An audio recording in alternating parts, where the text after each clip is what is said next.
Hi guys, welcome to our channel ThinkTax. Today we are going to discuss about new Form 26AS. Finance minister ने budget 2020 में form 26AS के provisions को further rationalise करने के लिए नए provisions introduce किए. For this, a new section 285BB under Income Tax Act was introduced that is called Annual Information Statement. Also, Rule 114I under Income Tax Rules was also introduced. These provisions are applicable from 1st June 2020. Before discussing the new provisions in detail, we should first discuss what is Form 26AS. Form 26AS is a document which captures all the taxes paid by the taxpayer at one place, making it easier for the taxpayer to claim the credit of taxes paid at the time of filing of income tax return. Form 26AS एक document है जिसमें सारे taxes जो भी tax payer ने पे किए during the financial year वो सारे एक जगह पर कैप्चर हो जाते हैं. जब टैक्स पेयर रिटर्न फाइल करता है तो उसको वो टैक्स क्लेम करने में कोई दिक्कत नहीं होती. वो सारी 26AS में जो भी टैक्स पेमेंट डिटेल्स आती है वो वहाँ से क्लेम कर सकता है. ये tax payment details income tax department के पास किस किस वे में जाती है. First is TDS, tax deducted at source. Employ को सैलरी देता है, उस पर TDS काटता है. बैंक इंटरेस्ट देता है, उस पर TDS काटता है.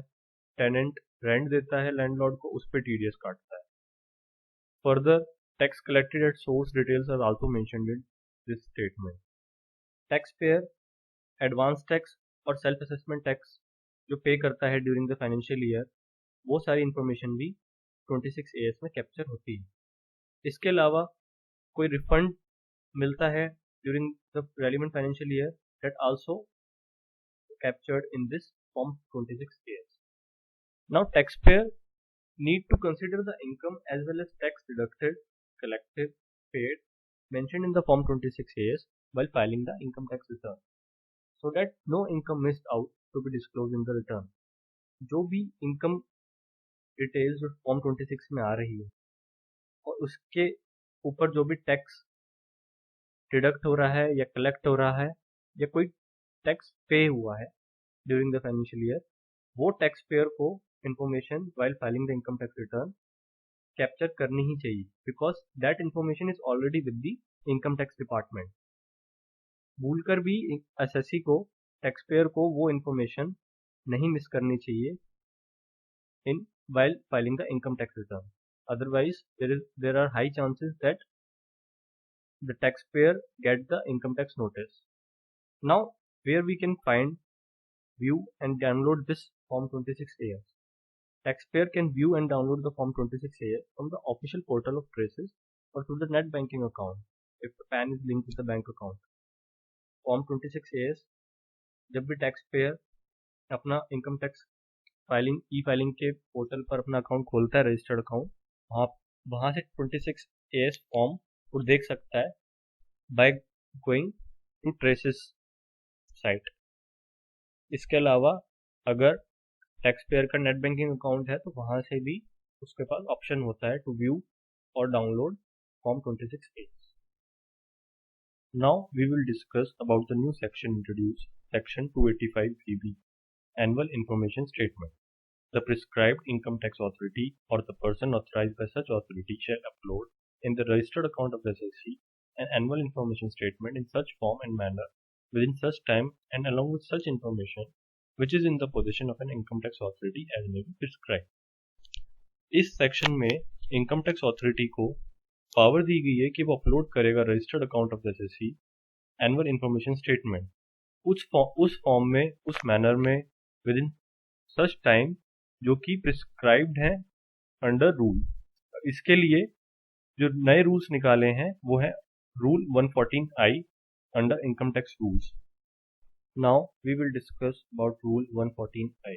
This rule 114I was introduced by notification number 30/2020 by the government of India. This rule talks about the annual information statement.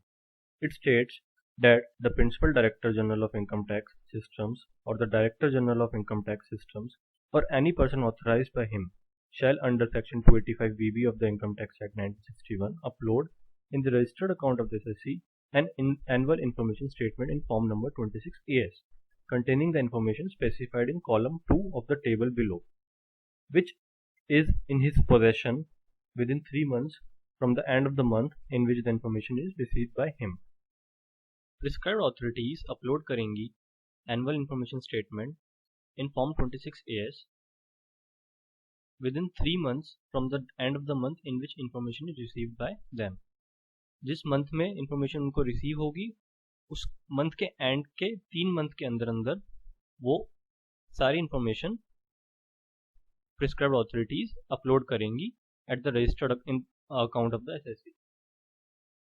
अब क्या क्या information है जो फॉर्म 26AS में आएगी? Information relating to tax deducted or collected at source, specified financial transactions. Specified financial transaction we will discuss in detail later in this video. Then information relating to payment of taxes, demand and refund, pending proceedings and completed proceedings.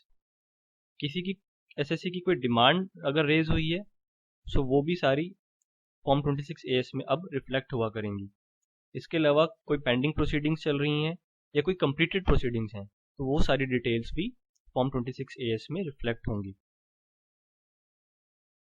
The board may also authorize the Principal Director General of Income Tax Systems or the Director General of Income Tax Systems or any person authorized by him to upload the information received from any officer, authority or body performing any function under any law or the information received under any agreement referred to in section 90 or 90A of the Income Tax Act, or the information received from any other person to the extent as it may deem fit in the interest of the revenue in the annual information statement. Under this sub rule, prescribed authorities को power दी गई है कि उनको कोई अगर information मिलती है from regarding taxpayers income और asset जो outside India situated हैं, so वो information under various treaties और exchange of information में उनको अगर इनकम टैक्स अथॉरिटीज को मिलती है तो वो भी वो इस फॉर्म 26AS में अपलोड कर सकते हैं. इसके अलावा इनकम टैक्स अथॉरिटीज को एक डिस्क्रिशनरी पावर दी गई है. अगर इनको कोई इन्फॉर्मेशन रिसीव किसी और पर्सन से होती है और उन्हें लगता है कि ये इन्फॉर्मेशन उनके इंटरेस्ट में है तो वो भी ये इन्फॉर्मेशन अपलोड कर सकते हैं इन फॉर्म 26AS. इस रूल में फॉर्म 26AS का नया फॉर्मेट भी बताया गया है जो कि 2 पार्ट में है. पार्ट ए में आधार नंबर, मोबाइल नंबर और ईमेल एड्रेस एक नई चीज है जो इंक्लूड करी गई है. And part B includes all those information that we have already discussed above. Now we will discuss about specified financial transactions. Specified financial transactions are specified high value transactions that are to be reported to the income tax authorities by specified class of person. First transaction is cash payment for the purchase of bank draft, pay orders, banker's check or prepaid instruments issued by the RBI. अगर कोई person cash payment करता है draft बनवाने के लिए, पे order बनवाने के लिए, बैंकर्स चेक बनवाने के लिए या प्रीपेड इंस्ट्रूमेंट खरीदने के लिए, और उसकी कैश पेमेंट 10 लाख या उससे ज़्यादा फाइनेंशियल में होती है तो ऐसी ट्रांजेक्शन्स बैंकिंग कंपनी या कोऑपरेटिव बैंक रिपोर्ट करती है to income tax authority by filing form 61A. Similarly cash deposits and withdrawals in one और more current account of a person. अगर किसी पर्सन के करंट अकाउंट में कैश डिपॉजिट्स होते हैं या विड्रॉल्स होते हैं और उसकी लिमिट अगर 50 लाख और उससे ज़्यादा अगर क्रॉस हो जाती है इन फाइनेंशियल ईयर सो वो ट्रांजेक्शन्स भी रिपोर्ट होती हैं by banking company to income tax department. ये जो 50 लाख की लिमिट है this is separate for deposits and withdrawals. Second transaction is cash deposits in one और more accounts of a person other than the current account and time deposits. अगर कोई person cash deposit करता है इन saving account so वो transactions अगर 10 लाख या उससे ज़्यादा क्रॉस हो जाती है इन फाइनेंशियल ईयर तो वो सारी ट्रांजैक्शंस भी बैंकिंग कंपनी या पोस्ट ऑफिस या कोऑपरेटिव बैंक को रिपोर्ट करनी होती है to the income tax department. Third transaction is one और more time deposits other than renewed time deposit of another time deposit of a person. अगर कोई person किसी फिक्स डिपॉजिट में इन्वेस्ट करता है किसी पर्टिकुलर बैंक में और उसकी लिमिट अगर 10 लाख या उससे ज़्यादा क्रॉस हो जाती है ड्यूरिंग द फाइनेंशियल ईयर, तो वो सारी ट्रांजेक्शन्स भी रिपोर्ट करता है bank, cooperative bank, post office, Nidhi company, NBFC to the income tax department. अब ये फिक्स डिपॉजिट्स में रिन्यूड जो टाइम डिपॉजिट्स हैं वो इंक्लूड नहीं होती। अगर आपकी किसी कोई एफडी पिछले साल में चल रही है और वो रिन्यू हुई है ड्यूरिंग द ईयर, सो वो इस लिमिट में कंसिडर नहीं होंगी। जो आपकी न्यू एफडीज होंगी वही ओनली कंसिडर होंगी। Now fourth transaction is credit card payments made by any person either in cash or by any other mode in a financial year. अगर कोई क्रेडिट कार्ड पेमेंट कर रहा है और वो कैश में उसने करी है ड्यूरिंग द फाइनेंशियल ईयर और वो 1 लाख से ज़्यादा, 1 लाख या 1 लाख से ज़्यादा क्रॉस हो गया है, तो ऐसी ट्रांजेक्शन्स भी बैंकिंग कंपनी, कोऑपरेटिव बैंक या कोई कंपनी जो ऐसे क्रेडिट कार्ड इशू कर रहे हैं उसको रिपोर्ट करनी पड़ेगी टू इनकम टैक्स डिपार्टमेंट। अगर ये पेमेंट आप किसी और मोड में करते हैं other than cash, like online payment, by cheque payment, और वो 10 लाख या उससे ज़्यादा हो जाती है इन ए फाइनेंशियल ईयर, तो ऐसी पेमेंट्स, ऐसी ट्रांजेक्शन्स भी बैंकिंग कंपनी को या कोऑपरेटिव बैंक को रिपोर्ट करना पड़ेगा to income tax department. Fifth transaction is receipt from any person for acquiring bonds or debentures issued by the company or institution other than renewal। अगर कोई person bond या debenture खरीदता है और उसकी लिमिट 10 लाख हो जाती है ड्यूरिंग द फाइनेंशियल ईयर, उससे ज़्यादा हो जाती है, तो ऐसी ट्रांजेक्शन्स भी कंपनी को या इंस्टीट्यूशन जो बॉन्ड्स और डिबेंचर्स इशू कर रहा है उसको रिपोर्ट करनी होती है to the income tax department. इस लिमिट में जो आपके जो बॉन्ड्स और डिबेंचर्स अगर आपने रिन्यू कराए हैं वो नहीं इंक्लूड होंगे। Six transaction is receipt from any person for acquiring shares including share application money issued by the company. अगर कोई पर्सन शेयर खरीदता है, चाहे वो पब्लिक इशू हो चाहे अदरवाइज हो, और उसकी लिमिट अगर during the financial year 10 lakh होती है या उससे ज़्यादा होती है, तो ऐसी ट्रांजेक्शन्स जो कंपनी जो इशू कर रही है शेयर्स उसको रिपोर्ट करनी पड़ती है to the income tax department about that person. 7 transaction is buyback of shares from any person other than the shares bought in the open market. अगर बायबैक ऑफ शेयर्स होता है किसी पर्सन से और उसकी लिमिट अगर 10 लाख या उससे ज़्यादा क्रॉस हो जाती है इन फाइनेंशियल ईयर, तो ऐसी ट्रांजेक्शन्स को भी जो कंपनी जो खरीद रही है, जो बायबैक कर रही है शेयर्स, वो आपको अब वो रिपोर्ट करेंगी to the income tax department. Further moving on to the 8th transaction, receipt from any person for acquiring units of one और more schemes of a mutual fund other than transfer from one scheme to another. अगर किसी person ने mutual funds खरीदे हैं और उसकी limit 10 lakh से या उससे ज़्यादा हो जाती है during the financial year, so ऐसी ट्रांजेक्शन्स भी रिपोर्ट करेंगे mutual fund to the income tax department. 9th transaction is receipt from any person for sale of foreign currency, including any credit of such currency to foreign exchange card or expense in such currency through a debit or credit card or through issue of traveler's check or draft or any other instrument। अगर कोई person foreign exchange खरीदता है through authorise person, सो और उसकी limit 10 lakh और उससे ज़्यादा cross होती है ड्यूरिंग द फाइनेंशियल ईयर, तो ऐसी ट्रांजेक्शन्स भी रिपोर्ट करनी पड़ती हैं ऑथराइज पर्सन को। Authorise person can be your authorized dealer like banks, other institution, etc. Now 10th transaction is very important one. This is purchase or sale of immovable property। अगर कोई person purchase करता है immovable property या cell करता है immovable property during the financial year और उसकी जो स्टैम्प वैल्यू, जो स्टैम्प ड्यूटी वैल्यू होती है, जो सर्कल रेट होता है वो 30 लाख या उससे ज़्यादा होता है, तो ऐसी ट्रांजेक्शन्स रजिस्ट्रार को रिपोर्ट करनी पड़ती है to the income tax department, and this is very important one. And last transaction is cash receipt for sale by any person of goods और services of any nature other than specified at serial number 1 to 10। अगर कोई person goods और services sale कर रहा है और उसके लिए उसको कैश रिसिप्ट मिलती है और वो ड्यूरिंग द ईयर 2 लाख से ज़्यादा हो जाती है, तो ऐसी ट्रांजेक्शन्स को रिपोर्ट करना पड़ता है उस पर्सन को जिसका टैक्स ऑडिट हो रहा है, who is liable for audit under section 44AB of the income tax act. तो ऐसी ट्रांजेक्शन्स को रिपोर्ट करना पड़ता है to the income tax department by the person who is liable for tax audit. Now we will discuss about the implications of new Form 26AS. The revamped Form 26AS is much more comprehensive and informative as compared to the previous Form 26AS. It provides a complete profile of the taxpayer for a particular year. जो नया 26AS है वो और ज़्यादा detailed हो गया है और पहले जो इन्फॉर्मेशन प्रोवाइड करता था उससे ज़्यादा इन्फॉर्मेशन प्रोवाइड होगा. Since it will include all the information about financial transactions in a single format. Example, sale purchase transaction of share, mutual funds, immovable property, details in respect of cash payments and cash deposits, foreign currency transactions, etc. carried out by the taxpayer. It will make further easy for the taxpayer or their consultants to file returns and calculate correct tax liability.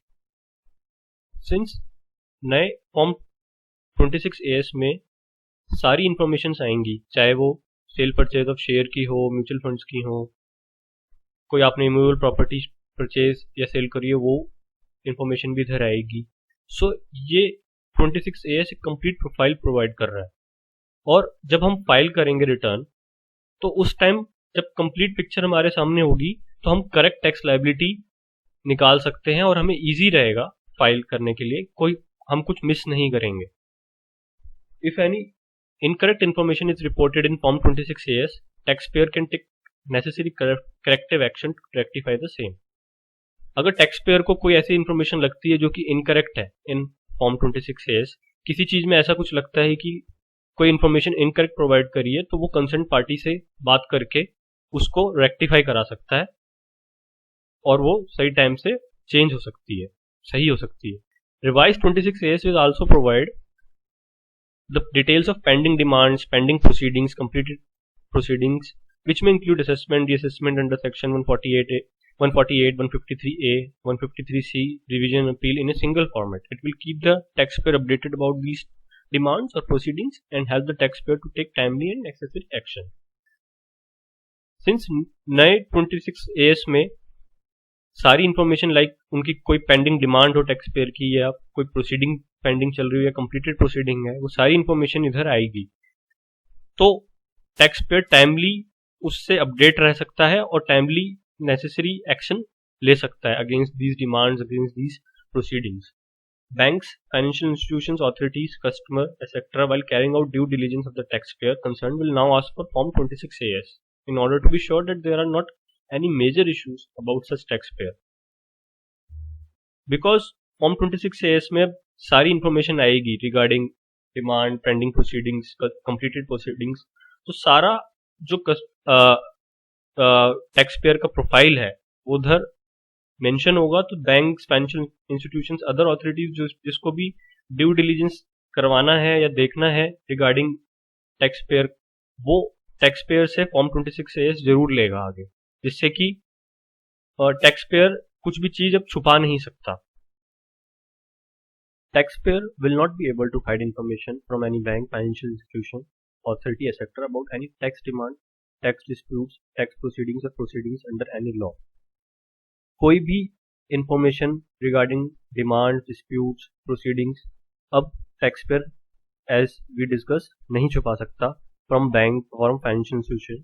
Bank in order to check the credit worthiness of the taxpayer, अगर कोई taxpayer loan लेने जा रहा है from bank, financial institution, तो वो 26AS जरूर मांगेगा और वहां पे ये सारी इंफॉर्मेशन उसको मिल जाएंगी and the bank can check the creditworthiness of the taxpayer.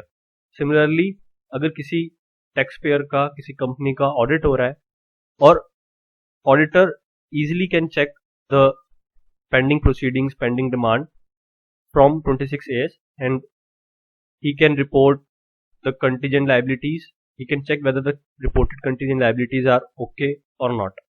Tax authorities will have ease of doing e-assessment since tax authorities will be able to easily compare all the information received through different sources and available in Form 26AS. Vice versa, information reported by the taxpayer in ITR and any mismatch may be easily flagged by the systems to tax authorities and notices will be issued. 26AS से जब return को compare करेगा tax authorities, और अगर वहां पे कुछ mismatch आया तो टैक्स ऑथोरिटीज के लिए बहुत इजी हो जाएगा वाइल डूइंग ई असेसमेंट कि अगर कोई मिसमैच आता है तो वो इजिली सिस्टम्स फ्लैग कर देंगे and notice can be issue to the taxpayers. So यहाँ पे टैक्स पेयर्स को बहुत ध्यान से चलना पड़ेगा while filing income tax return कि कुछ मिसमैच ना हो with the 26 AS as compare to the return that they have filed. So ये एक बहुत इंपॉर्टेंट पॉइंट है for the taxpayers, but tax authorities के लिए इस चीज से बहुत इजी हो गया। Discretionary power has also been provided in the hand of the tax officers to include the additional information received from any other officer authority under any law. Thus, any adverse action initiated or taken or found or order passed under any other law will also be put on this Form 26 AS, so that not only the concerned taxpayer but also the income tax authorities will know and have access to such information. Since we have discussed in Rule 114I एक discretionary power दी गई है to the tax officers कि अगर उनको लगता है कि in the interest of revenue कोई ऐसी इंफॉर्मेशन है जो कि आनी चाहिए इन फॉर्म 26 AS, सो वो इन फॉर्म 26 AS में इंफॉर्मेशन वो डालेंगे। वो इंफॉर्मेशन कहीं से भी आ सकती है, किसी भी लॉ में से आ सकती है, लाइक GST लॉ, बेनामी लॉ, कहीं से भी वो इंफॉर्मेशन रेवेन्यू उठा सकता है और फॉर्म 26 AS में डाल सकता है। इससे इनकम टैक्स ऑथोरिटीज के पास सारी इंफॉर्मेशन एक्सेस रहेगी। This form will also provide information received by tax department from any other country under treaty exchange of information about income और assets of the taxpayer located outside India. Form 26 AS में अब कोई information ऐसी information है regarding income और asset of the taxpayer जो outside India locate है, तो ऐसी इंफॉर्मेशन भी फॉर्म 26 AS में इनकॉर्पोरेट होगी। सो ये इंफॉर्मेशन अब टैक्स पेयर को रिटर्न फाइल करते हुए ध्यान रख के दिखानी पड़ेगी, अदरवाइज वो पकड़ा जा सकता है और उसको नोटिस आ सकते हैं अगर वो इंफॉर्मेशन स्किप हो जाती है दिखाने से, या बाय मिस्टेक या वॉलंटरली अगर टैक्स पेयर नहीं दिखाता है। New form 26 AS will help the tax authorities to curb tax evasion and promote transparency. Because of all the things that we have discussed, tax authorities के पास काफी information होगी, complete profile होगी tax payer की in form 26 AS। इससे उसको tax authorities को tax evasion को कर्ब करने में, टैक्स चोरी को रोकने में बहुत सहायता मिलेगी और इससे ट्रांसपेरेंसी बहुत प्रमोट होगी। बट टैक्स पेयर को साथ ही साथ ध्यान रखना पड़ेगा कि कोई ऐसी इंफॉर्मेशन वो रिटर्न फाइल करते हुए स्किप ना करे, मिस ना करे, जिससे कि उसको आगे नोटिस आए। So both the parties, tax authority as well as tax payers के लिए प्रॉज भी हैं एंड कॉन्स भी हैं due to this new form 26 AS, and हमें इन फ्यूचर बहुत ध्यान से चलने वाली बात है। Thank you guys for watching this video. For further queries, email us on the email ID provided in the description box. If you like this video, then please like and share this video and also subscribe to our channel.